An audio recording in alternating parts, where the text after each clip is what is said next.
भारत के छत्तीसगढ़ और मध्य प्रदेश की सीमा से लगे घने जंगलों के बीच एक रहस्यमय स्थान है जिसका नाम है अमावसपुर घाटी। इस जगह के बारे में कहा जाता है कि यहाँ आज भी देव शक्तियाँ जागृत हैं। इसी घाटी के अंदर एक प्राचीन और लुप्तप्राय मंदिर स्थित है जिसे आज लोग मां दंतेश्वरी महाकाली मंदिर के नाम से जानते हैं। लेकिन सच्चाई यह है कि इस मंदिर का नाम कभी सरकारी कागजों में दर्ज ही नहीं था। लगभग 40 साल पहले यह स्थान पूरी तरह से जंगल में छिपा हुआ था। गांव के बुजुर्ग बताते हैं कि हर अमावस्या की रात इस जंगल में अपने आप घंटियों की आवाज आती थी, जबकि वहां कोई मंदिर दिखाई नहीं देता था। लोग कहते थे कि जो भी उस आवाज का पीछा करने गया वह या तो रास्ता भटक गया या कई दिनों तक बीमार पड़ा रहा। इसलिए धीरे धीरे इस जंगल को श्रापित मान लिया गया। उसी गांव में एक साधारण सा चरवाहा रहता था जिसका नाम था रघुनाथ उर्फ रघु। रघु अनपढ़ था लेकिन मां दंतेश्वरी का सच्चा भक्त था।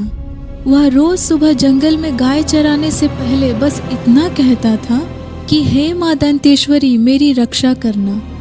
एक रात अमावस्या के दिन अचानक भयानक आंधी तूफान आया और रघु जंगल में फंस गया। चारों तरफ घना अंधेरा था। तभी अचानक उसे डमरू बजने जैसी आवाज सुनाई दी। उसके बाद त्रिशूल के टकराने की तेज ध्वनि गूंजी। रघु डर गया जरूर था लेकिन भागा नहीं। तभी अंधेरे के बीच हल्की पीली रोशनी प्रकट हुई और उसी रोशनी में मां दंतेश्वरी महाकाली का दिव्य स्वरूप दिखाई दिया।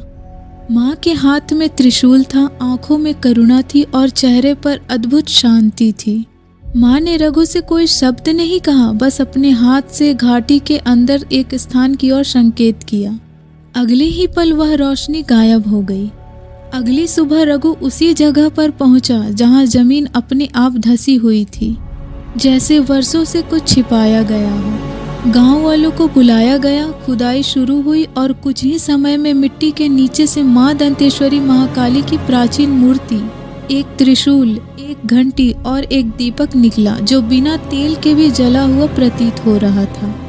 जब यह खबर फैली तो पूरा तत्व विभाग और वैज्ञानिक भी पहुंचे, लेकिन कोई नहीं समझ पाया कि यह सैकड़ों साल पुरानी मूर्ति पर धूल तक क्यों नहीं जमी। इसके बाद इस स्थान पर चमत्कार होने लगे। बीमार लोग ठीक होने लगे, सूखे खेत में फसल लहलहाने लगे। जो भी सच्चे मन से मां से प्रार्थना करता उसे रास्ता जरूर मिलता।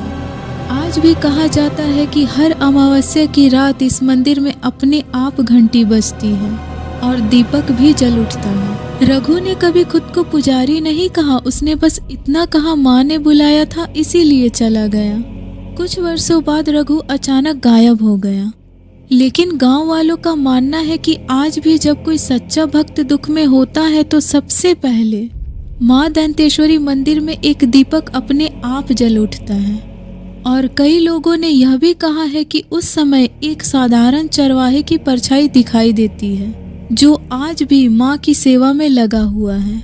इसीलिए अमावसपुर घाटी को आज भी जागृत शक्तियों की भूमि कहा जाता है और लोग मानते हैं कि मां दंतेश्वरी आज भी अपने भक्तों को स्वयं चुनती हैं, क्योंकि जहां श्रद्धा होती है वहां प्रमाण की आवश्यकता नहीं होती।